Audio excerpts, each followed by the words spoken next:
Welcome to another episode of The Brand Called You, a podcast and podcast show that brings you leadership lessons, knowledge, experience, and wisdom from thousands of successful individuals from around the world. I'm your host, Ashutosh Garg, and today I am delighted to welcome a very accomplished professional and author from London, UK, Sonal Sachdev Patel. Sonal, welcome to the show.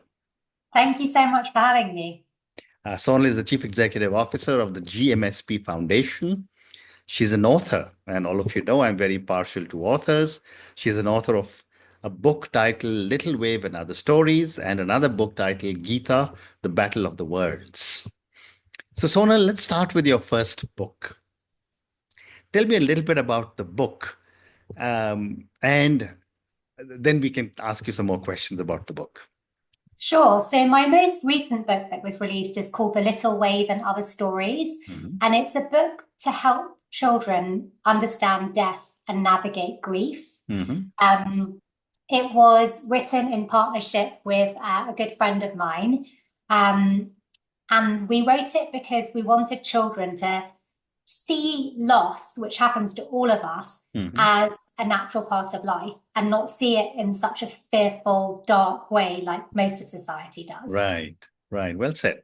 But you talk about death, the ultimate life coach. And this book that you talk about, which is Little Wave and Other Stories, is offering guidance to understand death and navigate grief. Why have you chosen to talk about this topic, especially in a country where we are not comfortable about speaking about death? Yeah, well, for two reasons, really. The first is that death is going to happen to all of us. Yeah. They say the only two things we can be sure of are death and taxes. Correct. And so even though people aren't comfortable talking about it, if we introduce it to children in a way through stories where it feels really gentle and it's not done in a negative way, but really a very natural way, because we're all surrounded by death all the time. And the best example is nature. We see the cycle of life, and particularly in the UK, where we really do see the four seasons. We're in beautiful autumn at the moment. Yeah. When winter comes, we don't cry because we know that spring is around the corner. So the first was because I wanted children to have a concept of death that was natural and not negative. And the second reason is because when we understand death, we live a much more full life. And that was what was linked to my TEDx talk, which you talked about, which was called Death, the Ultimate Life Coach. When we realize that our life is finite, we have greater perspective. We don't sweat the small stuff as much. And you see this a lot with people who are sadly diagnosed with terminal illnesses. And I felt like, why am I waiting to get diagnosed with cancer or something else to live my best life? And so those are the two main reasons. And you were, when we spoke before this recording, you were telling me that you visited several schools to talk about your book and the topic of death. How was the reception there? How, and if there were any challenges, how did you overcome this? Yeah, it's a good question. And our book was published by Scholastic, who have a great presence in schools in India. So they organized for us to go to all these schools, and we didn't lead with a concept of death and grief. We led with the concept of emotional resilience. So the book is about a grandmother and a granddaughter. And the first page, you open the book and the grandmother and granddaughter are sitting in a garden, and the granddaughter is crying because her grandfather has just passed away. And then the grandmother tells her granddaughter 4 different stories which tie in with the changing seasons in the garden. And each story talks about a different aspect of emotional resilience. So some are tied in with loss, but others are much more gentle. So we talked a lot about emotional resilience, carrying lots of worries around, feeling connected, helping children to feel like they're part of something greater. So that was how we overcame this idea of, obviously, going into schools and talking about grief and death is a pretty heavy topic. And also, we don't know what children have gone through. So many children have lost family members. And so it can be quite triggering to all of a sudden go into school and talk about that. without making sure that there's the support structure around that child to make sure that they have the support that they need. Great response. But the other question that I wanted to ask you was based on all the conversations you've had with so many children, parents, and teachers. What is the right age that you have seen at which children can understand death and grief? Yeah. Well, our book is for 3-year-olds and upwards. It's a picture book, and it's read by parents to their children. And you just said, what's the right age for children to understand death and grief? But what's the right age for death to happen to a child? Unfortunately, babies, children, they're not spared from people in their lives passing away. And I often have adults come to me and say, look, someone in our family's passed away. I really don't know how to talk to my children or grandchildren about this. Can you help me? And what's really lovely about our book is that it uses the magic of storytelling. So it's not a set of instructions. It's, these stories that talk about, one is about the canary that was afraid to fly. And for many, for both of my books, what we try to do is to layer the messages. So there are very deep messages about reincarnation and the soul, but you can also read it from a much sort of more surface level, like courage, having freedom. So the book is for 3-year-olds and upwards, but I think all children can understand not necessarily death and grief, but loss, because children face loss in other formats as well. Well said. And how can stories like those in The Little Wave and other stories help children process complex emotions in a healthy way? So the stories are like a starter. They're an opening for parents to have much deeper discussions with their children. So the first one is called The Little Wave, and it's about a little wave that's having a great time surfing the ocean, and then a storm comes and the little wave is really terrified and scared, and eventually the wave rises and crashes and becomes part of the ocean and realizes that it's part of something much greater, and it has this connection. So the book is an entryway for parents into having much deeper conversations with their children. And on my website, we have lots more activities that parents can do with their children and conversation starters, so they can take the book to a deeper level. Well said. Let's now move to your other book, Sonal, which is Gita, The Battle of the Worlds. Tell me about this book and why or how do you believe the messages of the Bhagavad Gita are relevant to children today, especially in a globalized world? Yeah, well, I decided to write this book when I was pregnant with my first daughter. And I was thinking, I really want to be a good mum to her, and I want to help her to know what are important life lessons? Like, what are the most important things I should be teaching my daughter? And I've meditated for many years, and my guru wrote an interpretation of the Gita. And I read lots of versions of the Gita. And to be honest, I found them really hard to understand, quite heavy, and quite hard to apply to my own life. So I got the concept. It was like, do your duty and all of this stuff, be even-minded. But how does that apply to me going to work tomorrow, or how I'm going to bring up my kids?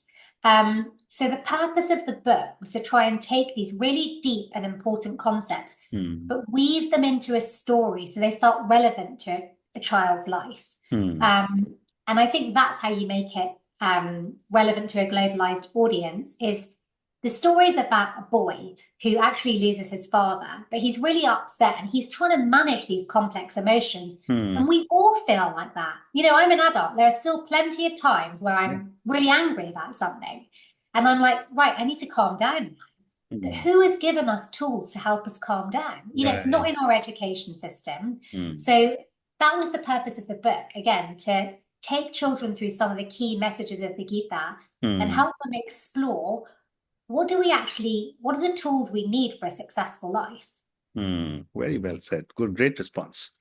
And what were some of the challenges you faced when you were translating the spiritual teachings of the Gita into something which is more accessible for children or more understandable for children?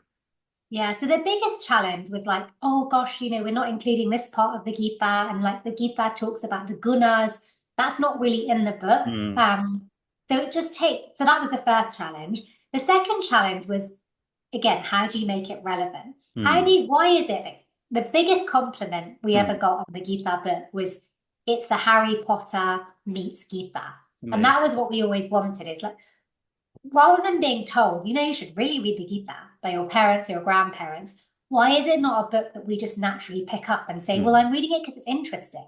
Not because it's the Gita, but because it's a mm. story that I actually want to understand and get to know. Right. Um, so that was the key challenge, is how to make it really a magical book. And I teamed up with my really good friend Gemma Wayne Catan, Hmm. who it was who was a brilliant partner for writing the book because she's of Jewish faith. So she asked so many good questions Mm, about things that I just assumed were okay to write. So, mm, for example, when Krishna says to Arjun, you have to fight in the war, she mm, was like, well, why is he telling Arjun to kill people? mm, And I was saying, well, no, but it's not about killing people. It's about doing his duty, and it's about mm. righteousness, and it's about dharma. Yeah, But being able to say, well, no, not everyone's going to interpret it like that. So correct. how do we take that concept and make it more accessible? Mm, mm. Well said. And what messages do you hope readers will take away from your book, which are beyond religion or spirituality? So for the Gita book, I hope that they'll take away the main message, which is based on my Guru Paramahansa Yogananda's interpretation, that the Pandavas and the Kauravas that go to war every day on the battlefield is actually a metaphor for our good tendencies and our bad tendencies that go to war each day. And at Mm, the end of the day, we should ask ourselves, mm, what happened today?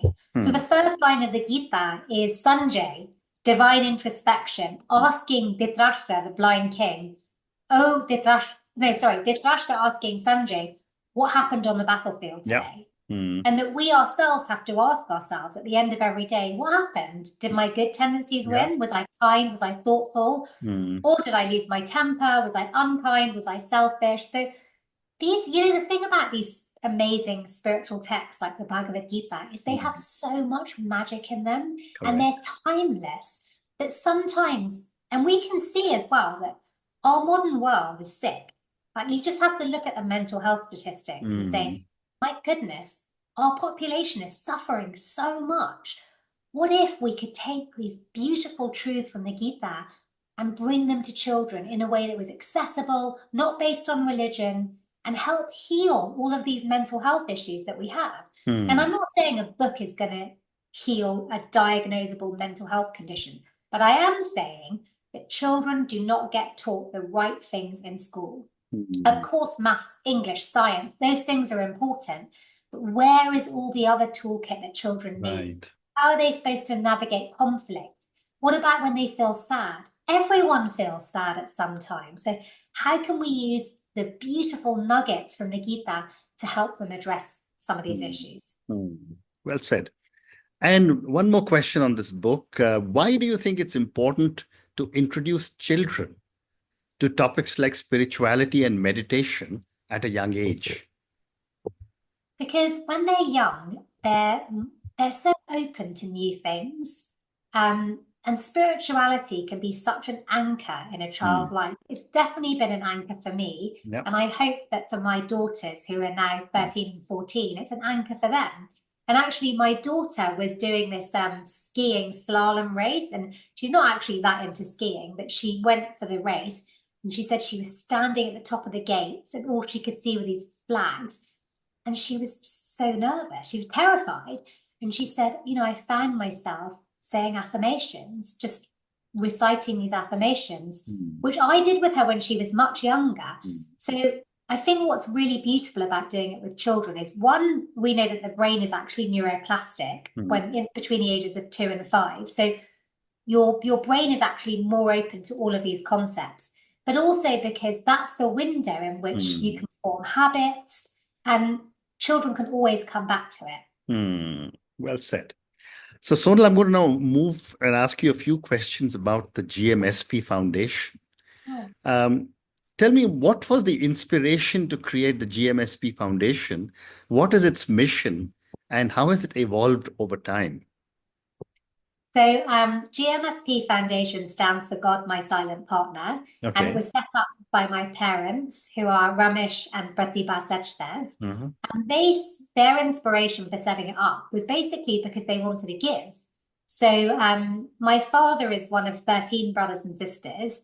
We're a Gujarati family, but my father was born in Mombasa and my mum was born in Nairobi, Kenya. Hmm. And my father came to the UK and built up a business in nursing homes, Mhm. looking after the elderly, which my mother actually started because she said, you know, in the UK, I see that elderly people are not looked after by their family, and I Hmm. want to do something to look after these people. Hmm. So my mum started this nursing home business, and she built up a lot of wealth. Although that wasn't why she did it in the first place. Hmm. And my parents just said, look, we have a duty to support people who have less than we have. So that Hmm. was the inspiration for starting the foundation. And I think it's evolved as we've evolved. So we've tried to understand more about how can philanthropy be catalytic? Mhm. So how can we use whatever funding we're going to give Hmm. and look at the spectrum of capital and give our money so that it has a multiplier effect? Um, and we've been doing it for about 10 or 15 years now, and we've learned a lot. Hmm. Well said. And what challenges have you encountered in supporting marginalized communities? And how do you at the foundation navigate these challenges? Yeah. So, I mean, a big challenge is finding them. So let's say you say, right, we want to work with tribal communities in India, and we're sitting in the UK.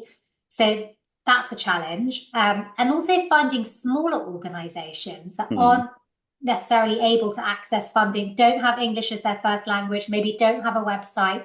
So Hmm. what we've done is we've used really good partners, and we work a lot with Basra in India, and we put money often into funds which are participatory. So the other challenge is like, what do I know about what it's like to live in a tribal community? Hmm. You know, I don't have any experience of that.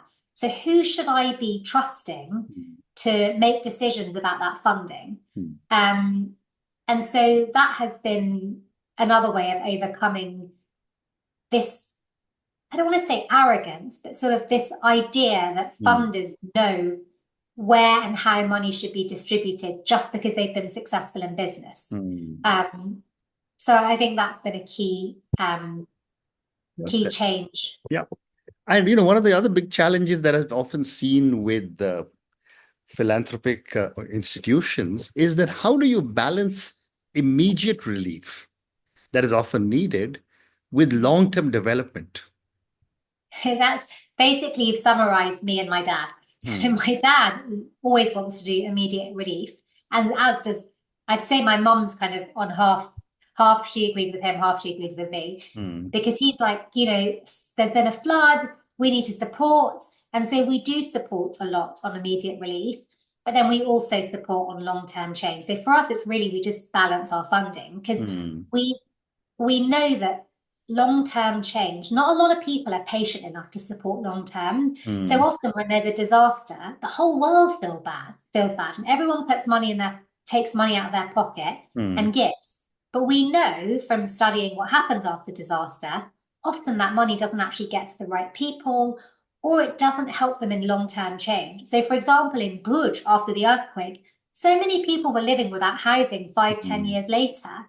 But there was enough money that should have gone into that, but it didn't get into the right hands. So Hmm. we feel really strongly about long-term change because we know that philanthropy has a unique role in funding long-term change. Well said. So I'll have time for two more questions. Can you share a success story where your foundation's support has made a significant impact on a community? Yeah, sure. I think for us, we often find that when we give, when an organization is relatively small Hmm. and we help them to scale up, that can be really impactful. Hmm. So one organization that comes to mind is Soul's Ark, who support children with special needs in India. Mhm. And India is different from the UK because in the UK, children with special needs have to be educated as part of the national curriculum. Mm-hmm. Whereas in India, often special needs children are educated, if at all, separately. And the teacher can teach them whatever they want. So because we always give unrestricted funding, Sonal Saini, who's the brilliant head of Soul's Arc, was able to use our funding to scale into different states because she had an opportunity with the government.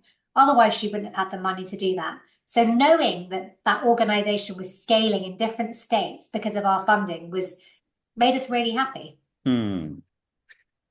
Well said, and thank you for all the work you're doing in India. And my last question for you, Sonal, how has your work as an author and a philanthropist influenced each other, particularly in terms of shaping the stories you've chosen to tell? That's a good question. Because I started in philanthropy before I started writing, I'll go that way first. Philanthropy helped me to understand what our differences are, but what also unites us.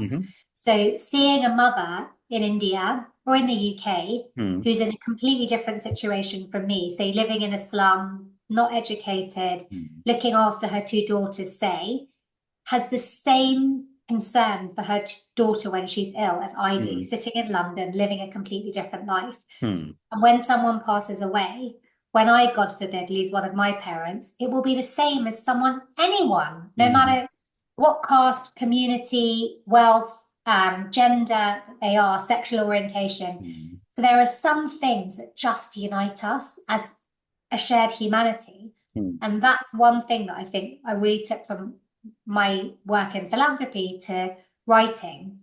And the other way around was seeing the power of stories, understanding the human side of what it is to live in a community and listen to the grassroots leaders and take things from beyond a piece of paper. Because what's always often a challenge for grassroots communities is they're having to give you their impact in an impact report. Now, how can you talk about someone's life in an impact report? So stories are so powerful in helping to communicate what someone's going through, what their challenge is, and helping us to really connect with our head and our heart. Great response. And on that note, Sonal, I just want to say thank you so much for speaking to me about both your books, Little Wave and Other Stories, and you very kindly sent me Little Wave and Other Stories to read. It was fascinating. Thank you also for speaking to me about Gita. It is such an amazing piece of work. And I know that every time I flip through any page, I learn something new because there are so many new perspectives. And thank you for the perspectives you are asking young or children to start understanding. And in their own way, they'll keep exploring it throughout their lives. Thank you also for speaking to me about the GMSP Foundation and all the amazing work you're doing. Thank you for speaking to me and good luck to you. Thank you. Thank you for listening to the Brand Called You videocast and podcast, a platform that brings you knowledge, experience, and wisdom of hundreds of successful individuals from around the world. Do visit our website www.tbcy.in to watch and listen to the stories of many more individuals. You can also follow us on YouTube, Facebook, Instagram, and Twitter. Just search for the Brand Called You.